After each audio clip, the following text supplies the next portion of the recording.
ഇനി ഞങ്ങൾക്ക് എല്ലാവർക്കും അറിയേണ്ട വലിയൊരു ചോദ്യം, ജിൻഡോയുടെ മോതിരത്തിനൊരു കഥയുണ്ടല്ലേ? ഈശ്വര പണിപാളി. ഒന്ന് പങ്കുവെക്കാവോ? അത് ഞാൻ പറഞ്ഞ കഥയൊക്കെ സത്യമാണ്. കാരണം ഇത് എൻ്റെ അച്ഛനും അമ്മേനും വന്നിരിക്കണേ. എന്നെ അറിയുന്ന ഒരുപാട് സുഹൃത്തുക്കളുണ്ട്. പിന്നെ ഈ ജിമ്മിലെ ആൾക്കാർക്കൊക്കെ അറിയാം ഇല്ലേ? അവർക്കൊക്കെ അറിയാവുന്ന ഇതിൻ്റെ കഥയാണ്.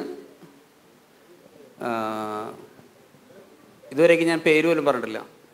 അതിവിടെ നമുക്ക് പറയാമോ? തീർച്ചയായിട്ടും. ഇത്ര ഞാനും പറയാത്ത കാര്യം വേണമെങ്കിൽ പറയാം. ആളുടെ പേര് രമ്യ ജിൻഡോ.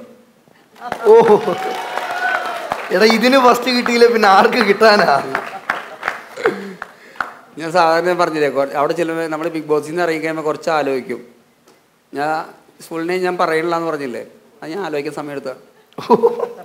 അപ്പോൾ ആ കഥയൊന്ന് പങ്കുവെക്കാവോ റിങ്ങിൻ്റെ? ഇപ്പോൾ ഒരു 3 വർഷത്തോളമായി അദ്ദേഹം ശരിക്കും പറഞ്ഞാൽ എന്നെ ഏറ്റവും കൂടുതൽ സ്നേഹിക്കാനുള്ള റീസൺ എന്താണെന്നറിയോ? അദ്ദേഹം എപ്പോഴും പറയുന്ന ഒരു കാര്യമുണ്ട്, ഞാൻ ഭയങ്കര ഓണസ്റ്റാണ്. എനിക്കറിയില്ല ഞാൻ ഓണസ്റ്റാണോന്ന്. കാരണം ഞാനൊരു വാക്ക് കൊടുത്തത് ചെയ്യും, ഞാൻ എന്തെങ്കിലും പറഞ്ഞാൽ അത് പാലിക്കും. പക്ഷെ അദ്ദേഹം എന്നെ ഏറ്റവും കൂടുതൽ ഇഷ്ടപ്പെടാനുള്ള റീസൺ എന്ന് വെച്ചാൽ ഞാൻ വലിക്കില്ല കുടിക്കില്ല എന്ന് പറഞ്ഞിട്ടാണ്. അത് നമ്മൾ പറയാം നിങ്ങളോട്.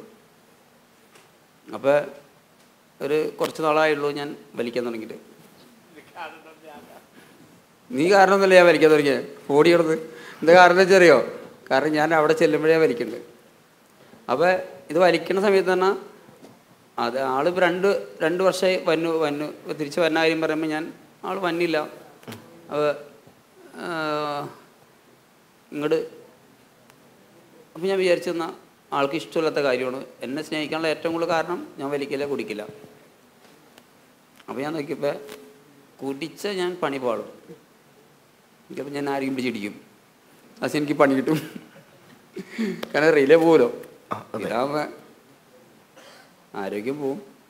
പക്ഷെ നമ്മൾ സ്നേഹിക്കുന്ന ആൾ വരാൻ വേണ്ടിയിട്ട് ചെയ്ത കാര്യം ആദ്യം ഫസ്റ്റ് സത്യമായിട്ടും.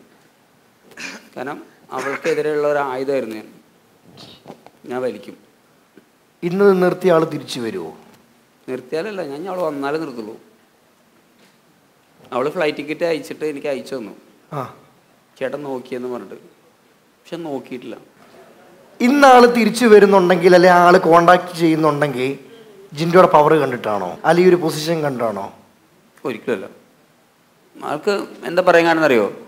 അങ്ങനെ ആയിരുന്നെങ്കിൽ എനിക്കിഷ്ടം പോലെ ആൾ അത്യാവശ്യം നല്ല ഹൈ പ്രൊഫൈലുള്ള പ്രൊഫൈലും എന്താ പറയുക ഹൈ ലെവലിലുള്ള ആളാണ്. സാമ്പത്തികമായിട്ടായാലും ഒക്കെ ലെവലിലുള്ള ആളാണ്. അവർ പൈസ കണ്ട് മടുത്തെടുക്കുന്ന ആൾക്കാർ. എന്നോട് അവിടേക്ക് ചെല്ലാന്നാണ് പറയേണ്ടത്, ഇതെല്ലാം കളഞ്ഞിട്ട്. പക്ഷെ ഞാൻ ഈ ബിഗ് ബോസിൽ പോണതിന് മുമ്പേ തന്നെ ഞാൻ ഒരു അമേരിക്ക ഇവിടെ കെട്ടിപ്പൊക്കിയിട്ടുണ്ട്. ബിഗ് ബോസിൽ പോകുന്ന ആൾക്ക് ഇഷ്ടമായിരുന്നോ? ഒരിക്കലും അല്ലായിരുന്നു. ബിഗ് ബോസിൽ പോണത് ഇഷ്ടമല്ല, സിനിമ അഭിനയിക്കുന്നത് ഇഷ്ടമല്ല, അങ്ങനത്തെ ഒരാൾ. ഇന്നാൾ ഈ ക്യാമറയ്ക്ക് കാണുന്നുണ്ടെങ്കിൽ ഞങ്ങൾക്ക് എല്ലാവർക്കും ഒന്നടങ്കം പറയാനുള്ളത്, ആളിന്ന് നിൽക്കുന്ന പൊസിഷൻ അതുക്കും മേലെ അല്ലേ?